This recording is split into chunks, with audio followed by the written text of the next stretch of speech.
Hello everyone, welcome and welcome back to my channel reaction with Pooja. और मैं हूँ पूजा। तो आज की वीडियो में ना हम एक बार फिर से बात करेंगे कल वाले ही टॉपिक पे। जी हाँ दोस्तों, हम बात करेंगे काजल मिथुन के ही टॉपिक पे कि उनकी जो ये रीमैरिज थी और उसके बाद जो भी कंट्रोवर्सी स्टार्ट हुई है। चूँकि ये कंट्रोवर्सी इनकी फैमिली से ही है, तो ये बहुत ही गलत बात है।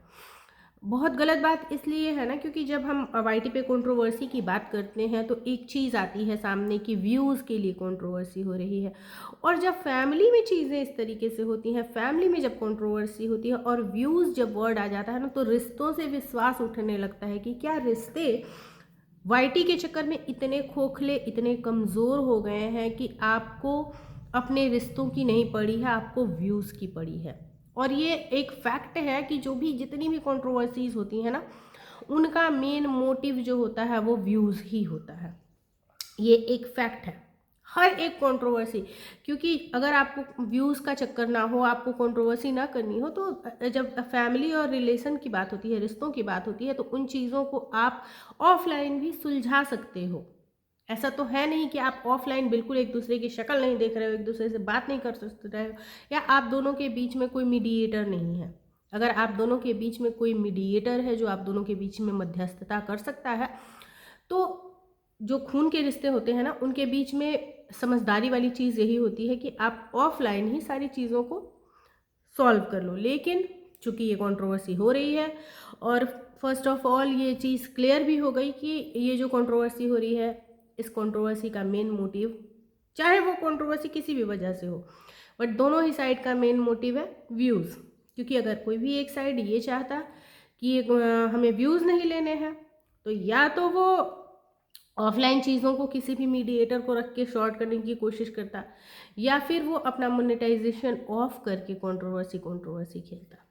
ठीक है, अब चलिए हम बात करते हैं सही कौन गलत कौन की। तो सही कौन गलत कौन, क्या सच में काजल की माँ जो है वो 5 साल पहले हुए अपने अपमान का, 5 साल पहले जो समाज में उनके नाम की किरकिरी हुई थी, उसका बदला ले रही हैं? और क्या सच में वो बदला ले पाएंगी या फिर लेने में कामयाब हो पाएंगी? क्योंकि ऐसा ही कहना है काजल और मिथुन दोनों का ही कि मतलब शादी में वो आई और जिस भी तरीके की चीज़ें हुई, उसके बाद अगर उनका ये स्टेटमेंट है कि उनको इंसल्ट करा गया है या उनके साथ मिसबिहेव हुआ है, या जो भी चीज़ें हैं, जो भी चीज़ें निकल के बाहर आ रही हैं, उसका एक ही रीज़न है कि वो जो 5 सालों से उनके मन में भड़ास थी कि कैसे उन्होंने अपनी बेटी की शादी तय की, और बेटी शादी के कुछ दिनों पहले ही घर छोड़ के भाग गई और उसने लव मैरिज कर ली किसी के, मिथुन के साथ, मंदिर में। तो इन चीज़ों की वो भड़ास अब जाके उन्हें मौका मिला है, तो अब वो निकाल रही हैं। अगर ऐसा है तो इसमें आप लोगों को काजल के मम्मी की जो माइंडसेट है वो क्या समझ में आ रही है? ऐसा करके वो क्या ही कर सकती हैं? कुछ भी नहीं, क्योंकि सामने से जो चीज़ें दिख रही हैं उनमें ये पहला पॉइंट आप देखिए कि जो काजल और मिथुन ने कहा कि आप माँ थी, आपको माँ की तरह पूरे हक से, पूरे अधिकार से उस शादी में शामिल होना था। और ये पॉइंट है, आपको होना था। आप तो वहाँ मेहमान बन के गई, और जिस भी फंक्शन में आप मेहमान बन के गई हैं, तो फिर आप अपने मेहमान, जहाँ आप गई हैं, आप अपने मेज़बान से ये नहीं कह सकती कि मेरा मेकअप करवा दो। क्योंकि जहाँ आप अधिकार से गई हैं ना, वहाँ आपको पहले, आप अगर माँ बन के गई थी तो आपको पहले ये देखना था कि आपकी बेटी अच्छे से तैयार हो जाए। उसके बाद बाकी जो सारी चीज़ें हैं, जो लोग हैं, जो गेस्ट हैं, उनको कैसे आपको अटेंड करना है, उन लोगों को कैसे आपको अरेंज करना है। आपकी छोटी सी पोती है, आप कह रही हैं कि वो खाना खाना खाना कर रही थी, और ये कितनी ही गलत बात है कि आप नानी हो के आपने उसे खाना नहीं दिया।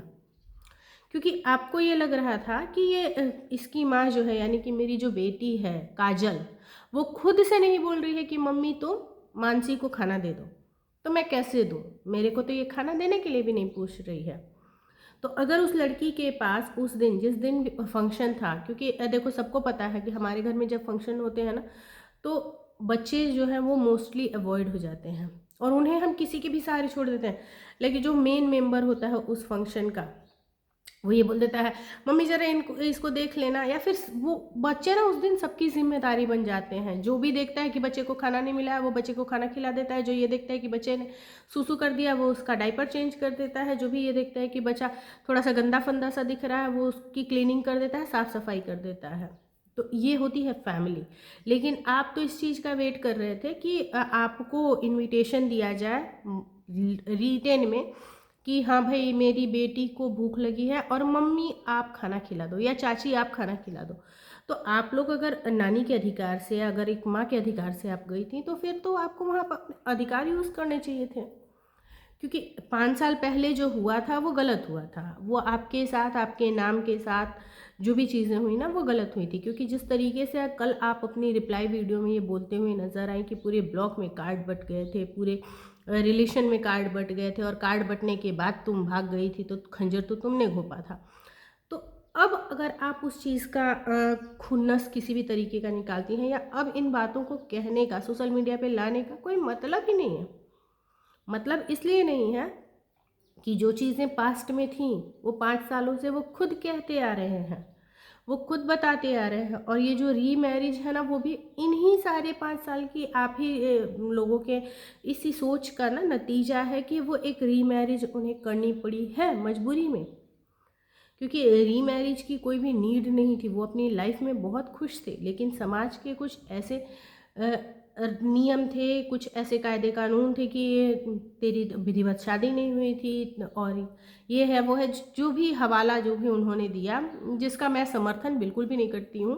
इसलिए नहीं करती हूँ कि देखो शादी शादी होती है, और शादी जैसी संस्था का मजाक बनाना, शादी जैसे पवित्र बंधन का मजाक बना देना, बार बार शादी एक ही इंसान की, बार बार शादी एक ही सेम इंसान के साथ करना, मतलब मजबूरी में इंसान अगर कभी दोबारा लाइफ में शादी करनी पड़ती है ना, दूसरी शादी जिसे कहते हैं, वो एक दर्द होता है, वो एक तकलीफ होती है, वो कभी खुशी नहीं होती है। ठीक है, वो एक मजबूरी होती है, वो एक समझौता होता है। क्योंकि जो शादी होती है ना वो सिर्फ और सिर्फ मन की शादी सिर्फ और सिर्फ एक बार ही होती है। जो वैदिक मंत्रों के साथ शादी होती है वो सिर्फ और सिर्फ पूरे जीवन में एक बार ही होती है। दोबारा शादी किसी भी मजबूरी में, पति के ना रहने पे, पत्नी के ना रहने पे, या फिर डिवोर्स हो जाने पे अगर शादियाँ होती हैं ना, तो वो एक मजबूरी, एक समझौता होती है, एक दर्द, एक तकलीफ होती है। लेकिन यहाँ आप अगर कंटेंट के लिए सेम इंसान से हर साल हर एनिवर्सरी पे शादी करें तो इसका कोई लॉजिक नहीं है, कोई मतलब नहीं है। तो इन चीज़ों का समर्थन मैं नहीं करती। लेकिन चूंकि अपने समाज में एडजस्ट होने के लिए, एक नॉर्मल लाइफ जीने के लिए उन्हें ये शादी करनी ज़रूरी थी, तो उन्होंने करा। अब अगर आप 5 साल पहले इसी लड़की की शादी कराने के लिए और इसी लड़की की वजह से अगर समाज में, उसी समाज में आपकी जगहसाई हुई थी, तो ऐसा करने से ऐसा नहीं है कि आपके ऊपर एक ठप्पा लग जाएगा कि क्लीन चिट का, बिल्कुल भी नहीं। जो चीज़ें बीत जाती हैं ना वो बीत जाती हैं, उनमें कोई भी बदलाव नहीं हो सकता है। तो अगर ये बैर और रंजिश के लिए इस तरीके के स्टेटमेंट्स आ रहे हैं, क्योंकि अब जो चीज़ों को हम समझ पा रहे हैं एज अ रिएक्शन चैनल नहीं बल्कि एज अ ह्यूमन बींग भी अगर हम समझ पा रहे हैं, तो वो यही है कि आपको गुस्सा इस बात का है कि आपकी बेटी ने आपको हर एक कदम पे पूछा नहीं। इवन आपकी नातिन को खाना खिलाने तक के लिए आपकी बेटी ने आपको इनविटेशन नहीं दिया, वहाँ भी आपको इनविटेशन चाहिए था। आपकी बेटी स्टेज पे कैसे जाएगी, दुल्हन बनी हुई आपकी बेटी स्टेज पे कैसे जाएगी, ये आपकी जिम्मेदारी होनी चाहिए थी, ना कि आपकी बेटी और दामाद की जिम्मेदारी होनी चाहिए थी। तो वहाँ पे भी आपको इनविटेशन चाहिए था। आप अपनी बेटी के वेडिंग स्टेज पे कैसे जाओगे, जहाँ जयमाला हो रही थी वहाँ आप कैसे जाओगे, ये आपकी जिम्मेदारी, आपका शौक होना चाहिए। आप अपने साइड के लोगों को, कहीं भी शादियाँ होती है ना तो लड़की की जो माँ होती है, लड़की के बाप होते हैं, उसके मायके वाले जो होते हैं, वो मायके वाले साइड के लोगों को ले जाते हैं कि चलिए भाई आशीर्वाद सेरेमनी चल रही है, आप लोग चलिए आशीर्वाद दीजिए, आशीर्वाद दीजिए। ना कि वो खुद इनविटेशन खोजते हैं लड़के वालों की तरफ से या फिर अपने बेटी और दामाद की तरफ से। और जैसा कि काजल और मिथुन ने बताया कि हमने कई लोगों को बोला भी था कि कैमरे ऑफ कर दो और मम्मी को बुला लो, क्योंकि मम्मी को कैमरे में आना अलाउड नहीं है।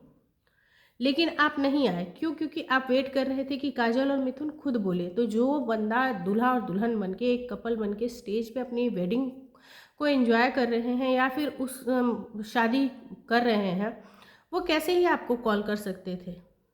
यह एक्सपेक्टेशन भी मेरे हिसाब से उचित नहीं थे। तो ये जो भी चीज़ें हैं ना, ये तकलीफ़ इसलिए होती है क्योंकि हमारा जो समाज है, हमारे हमारे समाज के जो लोग हैं, वो इन चीज़ों में सोशल मीडिया में के चक्कर में कहाँ पे जा रहे हैं रिश्ते। क्या रिश्तों से मानवता और प्यार, अपनापन सब खत्म होते जा रहा है? इन्हीं सवालों के साथ मैं इस वीडियो को ख़त्म करती हूँ। चलिए फ्रेंड्स, मिलते हैं हम नेक्स्ट वीडियो में। Till then take care, bye bye.